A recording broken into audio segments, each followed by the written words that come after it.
Yes, Ross Kofi. Yes, give thanks. Give thanks for coming through, Nana. So yeah, couple questions we might want to hear your thoughts on seriously, based on your observations, your work, your interactions. What do you notice, say, be our status right now as Rastafari? You know, could start from the local to the national to the continental to the global, what we look like now. Yes. Yes, so give thanks. Yeah, recently there was a situation about allowing Muslim students at Wesley Girls Secondary School to be able to uphold their faith whilst being students of Wesley Girls, which is a Methodist school. And there was a huge public debate about whether or not, as Muslims, they had the right to um, attend a Christian school and uphold their faith. And you realize that in that debate, there was a lot of references being made to the Tyrone Magai Achimota incidents. And the Tyrone Magai Achimota incidents happened to be a Rastafari youth who needed or who had gained admission at Achimota School, but the system thought because he had dreadlocks, he couldn't attend Achimota School, which should be something of privilege as they were seeing it.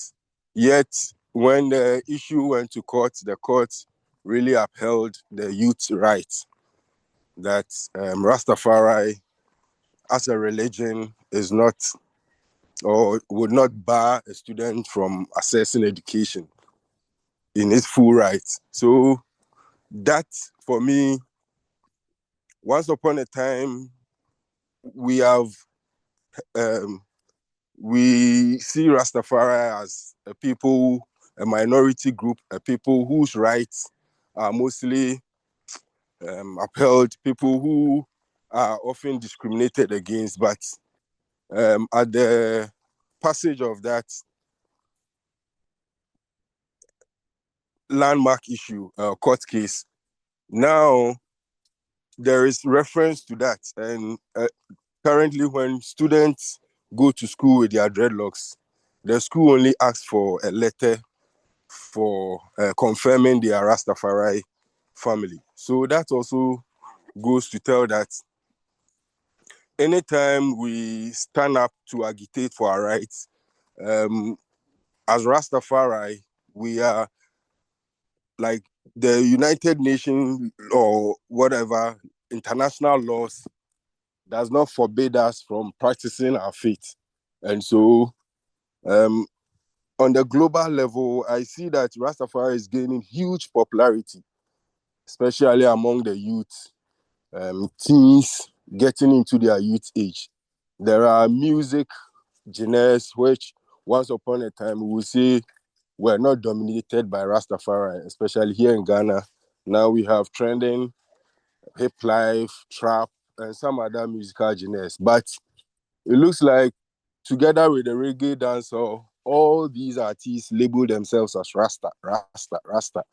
You hear most of these youths, although they do not practice the faith, they identify themselves, they call themselves Rasta. Most of our big artists, people who earn Artist of the Year, hello, are all people who have labeled themselves Rasta. So now Rasta has become a very comfortable term for almost anyone to associate themselves with.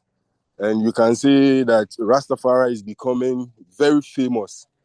Now, we've had parliamentarians and politicians who have attended our conferences tend to narrate stories of their relationship with Rastafari um, communities.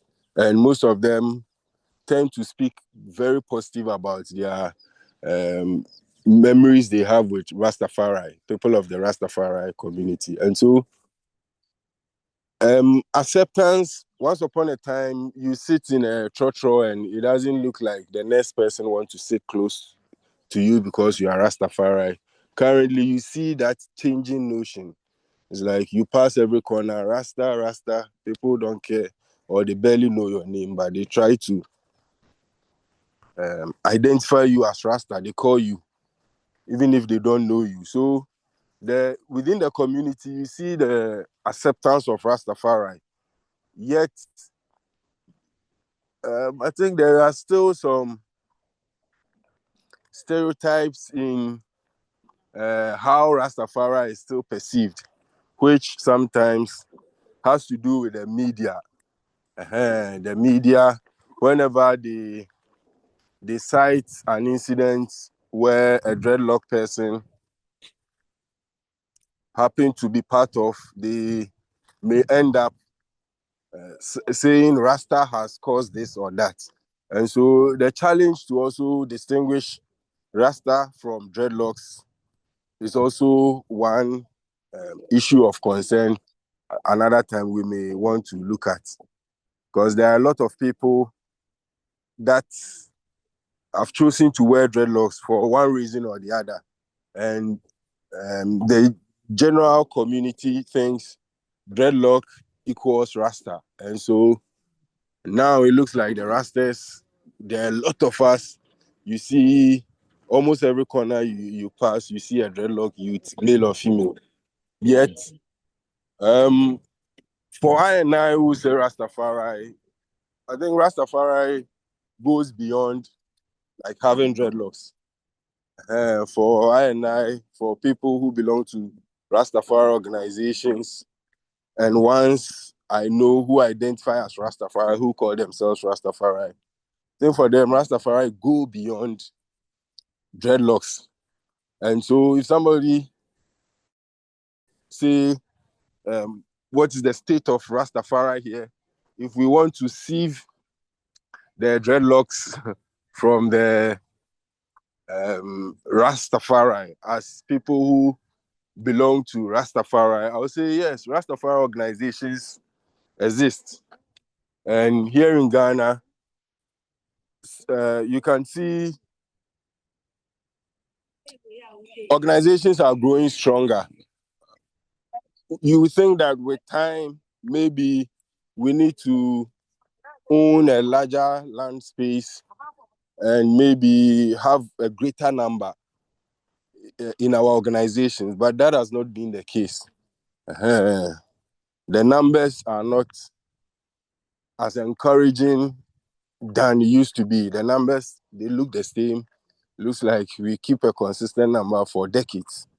And some of the places that here in Ghana we used to call Rastafari spaces, like lands offered to Rastafari people, most of these lands has been encroached upon. And so in terms of land space, lands that was once upon a time assessed by or owned by Rastafari here in Ghana have been reduced to something small compared to decades ago. So, why do you think that happened? I think our use of these land space have not over the years is not encouraging. It's like we were not possessive of these lands. We didn't set developmental projects on these lands. And so sometimes the people encroach. Some chiefs may sell off some of this land to people behind our backs. Sometimes you hear this space is being occupied by a private developer is putting up a mansion in this place. I think we were not able to develop these sites, these spaces for a long time. And so that allowed people to encroach. From how I see it, yeah, people may see it differently, but from how I see it, yeah, most of us who have private properties, at least if you go, you notice we've walled our places, put up fences. Somebody came, like, acquired a space for years, and he still controls that place. He has not decades. They have not lost the place to encroachment or other private individuals taking up the place. But you notice that spaces where, like most of our camps, EWF, Local 24, EABIC, the camp, they've all been reduced in size. Sometimes infighting among us also, when the chiefs hear that there is some infighting among us, some of them also take the advantage to how do you call it? To sell part of the land. It's about making. Yeah. That could be a problem. That'd be problematic, you know. So I just say the importance of staying united. Of course, differences will come up all the time. You know, it's understandable that there'll be disagreements and some infighting. That's to be expected, right? But Yes. if we have something in place where those things don't will be the reason why things fall off. So you're trying. The thing they say, we say if they set up the let's say something for a mansion, if they set up the start work on your land, they know they should have fence them, right? They know they should have protected. Is that what you're saying? Yeah, we know put fencing, we know put maybe houses, structures, mostly structures. Because if you put up structures, it'll be hard for anybody to come and break it down. You've had some experiences with mansions and organizations, you know, for a long time. What do you think be the thing where they help make people stick together, or at least keep the organization going, you know, based on your experience? What helps things stay together instead of falling apart? That's Rastafari, you know. Yeah, what help things stay together? I think say be the irate. The togetherness itself. People value togetherness. So sometimes, yeah, you think good evening. You they wait for the next Sabbath to move and gather and yeah, spend time with your brethren.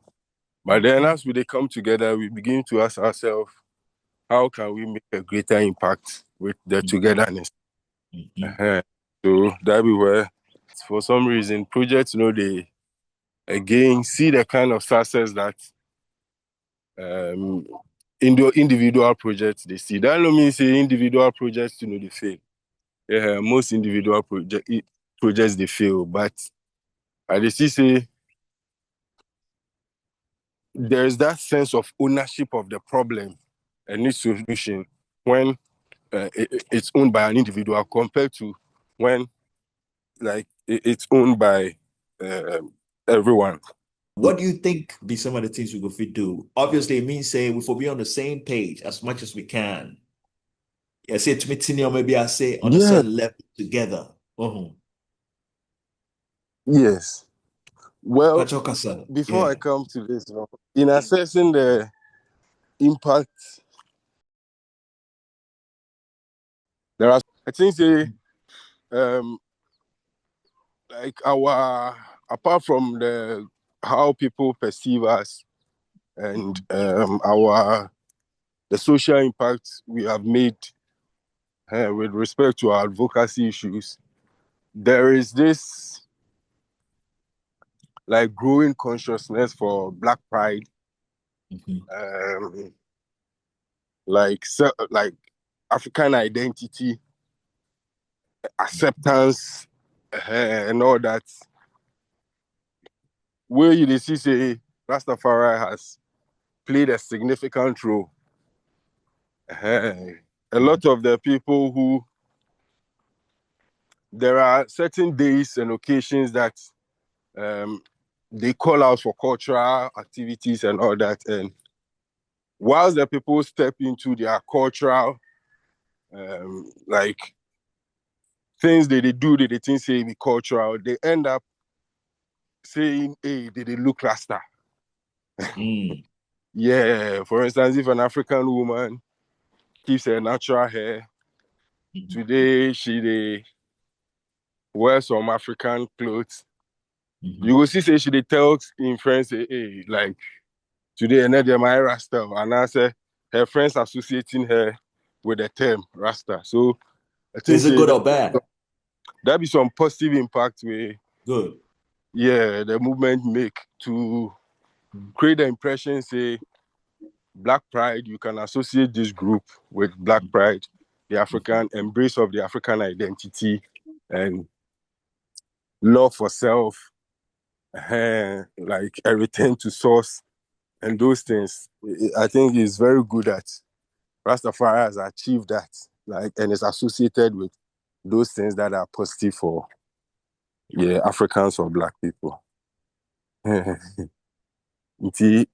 Now, I see, and in the political space, there is this, especially Ghana here, and not only in Ghana here, but other spaces, there is that recognition or acceptance of Rastafari. Uh, there are some conversations they will tell you, say, oh, they appreciate the Rastafari contribution to those conversations, which mostly, be the popular stance. Yet, Rastaman go they there, Rastaman go say it, and um, it's like we they sort of participate in the national discourse from Rastafari point of view. So Yes. I dey see say that thing to be. And on the global international level, I'm seeing more unity. It's like we more Mhm. like we like there's a centralization of the work. Organizations are trying to work together, Mhm. tighten their groups. Mhm. Now the use of social media and other things, they get people to come together on common platforms where differences like mansion differences, those things, they are made secondary, and Mhm. then there's a focus on maybe a Rastafari. So Yes. that unity, that internationalism, Mhm. yeah, now you see it in Rastafari. And I say the social media spaces too, they allow that. Now it's Yes. easy to interact with Rastafari all over. Mhm. And they see say,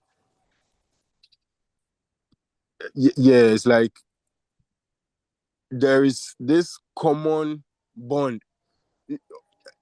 Just by virtue of you being Rastafari, they see say you they get so many friends Mhm. across. And nationality is like you are not conditioned to nationality. Mhm. You watch like on especially on social media, the friends that you have, and you realize that they are coming from Togo, Benin, Nigeria, every Mhm. Rasta man everywhere. It's like we they connect with each other on those social spaces. And so Yes. I see to say like there is a rallying, there is a togetherness of Rastafari, Mhm. which then times then we know they experience it on that level. So good things. So it's Mm-hmm. like Selassie and will is what is what's prevailing every time. Like sometimes things that look like Selassie want this to happen, but we're not seeing it, and it will always come back to what Selassie want. That be what will Yeah. happen. Yes. It won't make we stand together. It won't make we move together. So all the things we could do where maybe you're not going to help, those things we go have to leave them aside because Selassie, the things Selassie want, it ain't gonna happen. Like I like the Mm. way they talk about the recognition and people associating positiveness with Rastafari. I be Selassie will be that. That be what Selassie want make it happen. Yeah. So we for be confident in what Selassie want, and I think we for live in that space, and keep doing what we do. I like the thing you say about a global thing where to say I'm all for they come together.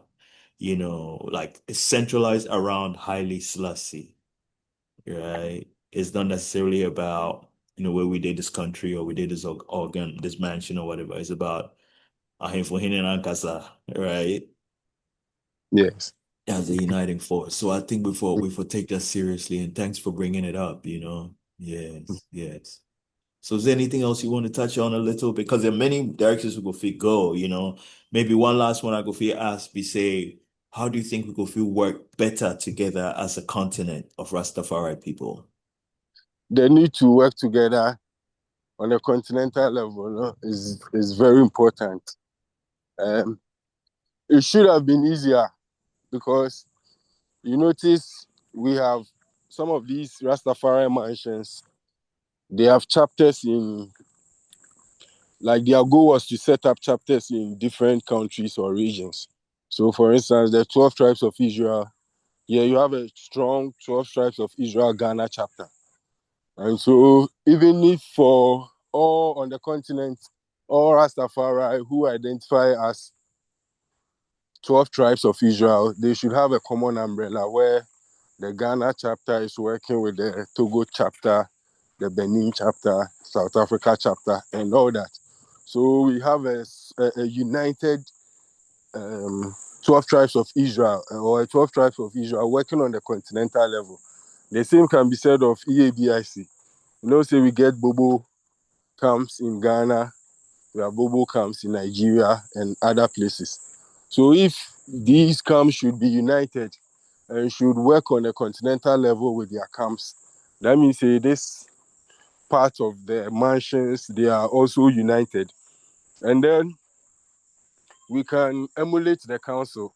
The council realized that after having these strong mansions, 12 tribes of Israel, Ethiopian World Federation, EABIC, we are not able to protect the Rastafari interests as much as we could if we were a united force. And so they birthed, these mansions came together, they birthed the Rastafari Council Ghana. And so all these mansions are doing their individual activities and performing in their various spaces. Yet the council also exists. Everybody is trying to get something done, but you notice that yes, a united 12 tribe of Israel, a united EABIC or EWF has given us a united Rastafari Council Ghana. The same can be replicated elsewhere because we realized when we're organizing on the continental level, we realized we invited some people to some groups and their countries were denying that, like, they don't think those people are representative of them. In that the people may belong to some Rastafari organization in the country, but they don't recognize, because they don't recognize each other as one body.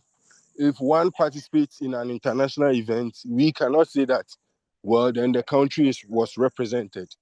And that is something that the council doesn't suffer. When any of us, if Daddy B finds himself in an international event, he is not the leader of only the leader of the 12 tribes of Israel Ghana chapter. And he's not representing the 12 tribes of Israel only. Mostly, you realize that when he works on the continental level, he's representing Rastafari Council Ghana.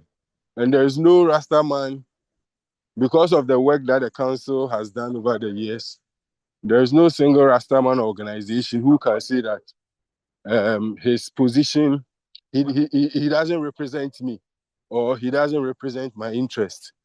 And so I'm thinking if the various mansions can be well organized in their country or wherever spaces they find themselves, and they should also see the need to find a common national body to come under one umbrella, where executives now come from the various mansions, unlike one mansion where executives are only members of that mansion. And so with the Rastafari Council coming into place, we've been able to do things that once upon a time EWF single-handedly cannot do, or 12 tribes of Israel cannot do. So when we organize on the national level and we have national Rastafari bodies, then when we go to the larger Rastafari Continental Council, it's like Hey Rastafari, RCC has been set for some number of years now. And it is one of the positive things that I'll say that Rastafari has achieved, because Rastafari, the people are supposed to emulate the leader, His Majesty. And His Majesty was responsible for convening an organization of African unity where he wanted to address the problem of Africans on a continental or global level. Mm-hmm. Good evening. And so I think that example is worth emulating, where we also strive to work on a continent level. So we encourage the Rastafari in any country to try and come under an umbrella, so that when that umbrella body affiliates with the council, it's like whatever takes place in the council, it can descend or like have ripple effect to all the members or the Rastafari everywhere on the continent. When we well organized, and then when we well organized, and anything takes place at the continental level, it will trickle down to the national level. And also, if anything takes place at the national level, all the continental brothers will be aware, since we have a common platform. For instance, if something should happen to one brother in Namibia, the whole RCC, for instance, when there was the incidents with the Namibia brethren facing persecution, RCC was able to mobilize and uh, give some support to his freedom. If RCC was not in place, it's like he could only depend on support coming from his country folks, like Namibians. But because the RCC was in place, he could get legal support and some other forms of support, because of Rastafari. You can access Rastafari from all over. And Yeah. so it is very important that we are able to solidify the RCC. Now, the question is, after forming RCC, after how do we ensure that the organization lives up to its expectation? I think one of the challenges we we face as a people is sometimes the goal to set up an organization, it ends when the organization is set. Now it looks like That's we feel, interesting. we feel fulfilled. We say we go set it up, and now we set it up. And maybe before setting it up, we know appreciate how much work we for do to make it relevant, or to make it realize its objective or goals. So we put so much into setting it up, and once we set it up, it's like the day-to-day running, making it impactful becomes a challenge, because Ghana here, we have hosted RCC conferences. And so the Ghanaian Rastafari is very conscious that a continental body exists. And by virtue of the fact that they remember, say, something take place in the name of RCC, they go fit ask an RCC in the what is it doing? We know they see any impact. So So far the people need RCC, them. People need yeah, it. people need it, and Yeah. people appreciate its potentials. But it looks like those who must do the everyday work, we know build yet, or we know assume that responsibility yet. And so, yeah, we know they give much to the council like it deserve. But people are very hopeful in the council where they go like see the council achieve some things. Yeah.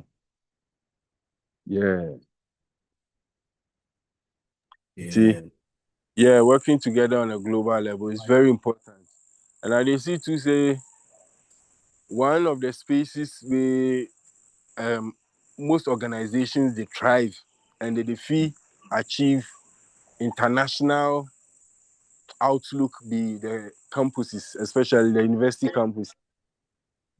The university campuses, most of the activities they go on, people they feel connect. So there are activities ongoing at the University of Ghana. You know, you see say maybe a university, a sister university in Nigeria, they have similar activities, maybe organizations like this, international organizations.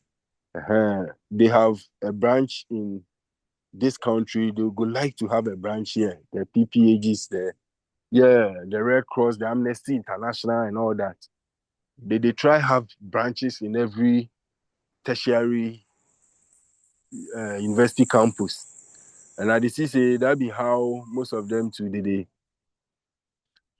they keep their organization, its objectives and goals. They make it relevant to the youth, or they make the youth a part of their agenda by having branches on these campuses. Yeah, the people are strengthened. It's like they see something, they have a sense of direction. And maybe because be and then the students they feel like they belong to an organization. Some of them when they finish school, they write their CVs and things. They acknowledge the fact say they belong to or they volunteered for Yeah. organizations whilst And on it campus. keep the work, it keeps the work going too. Kakra Mayebiano, it keeps the meaning of that organization going. Very, Yeah. yeah. But as you say, that be one space where we know, especially here in Ghana, Africa. I know say maybe Jamaica, they claim University of West Indies. You have a lot of Rastafari. Yeah, but here, Organizations. yes, they have like a lot of things where they enhance Rastafari livity. They Mhm. have student groups who are Rastafari. They have lectures who are Rastafari. They have Rastafari organizations. Mhm. That's what I've heard at the University of West Indies. And as you say, yeah, that approach to before have it before Mhm. penetrate the campuses, because it looks like most institutions this be where they harvest their resources, human especially human resources from. Mhm. So as an institution to we can look at that area since there are people there who they think Rastafari, but because of say there is no organized entity operating, so they no go fee maybe affiliate with any solid Rastafari movement on campus. So at the CCA, well, one of the ways we will feel work together as Rastafari and impact the continent or on a continental level is to have organizations on the campuses and have these organizations work together. Uh, there are activities where we love to keep off campus. Some of them can be held on campus, the bingis and what have you. Mm.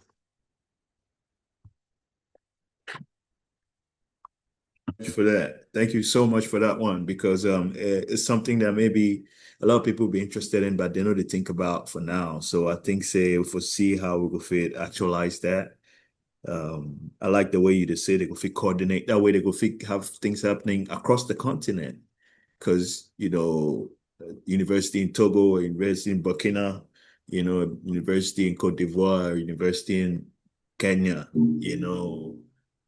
Congo, they all go fit to coordinate their events too. But I like the way you say for look at the continent, the RCC more um, closely because people they need them, people they call for something from there.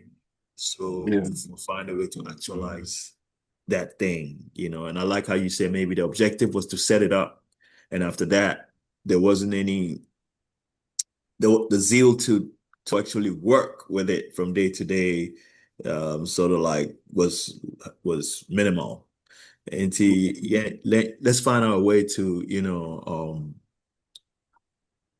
make it, organization that we want to deal with, because some of us believe the thing say RCG is going to be viable.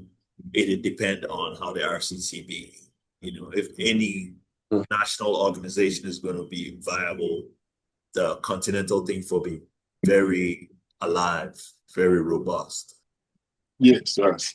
On Yes, the sir. RCC, Mhm. it be the national bodies Mhm. are stronger and they are trying to bring the continental body into force. But Mm.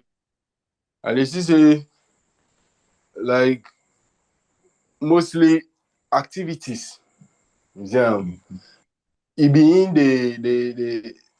they exemplify the unity. It being they bring the unity into action, into being, into those activities where we have interest in. Make we yes, make we they use those as like a rallying point. Uh, Yes, totally they agree, mhm. because already we do things. So let's not think Yes. of it like we do them now as a continent, as Africa, Mhm. and then like you say, you go trickle down to the nations, Yes. Yes, yes.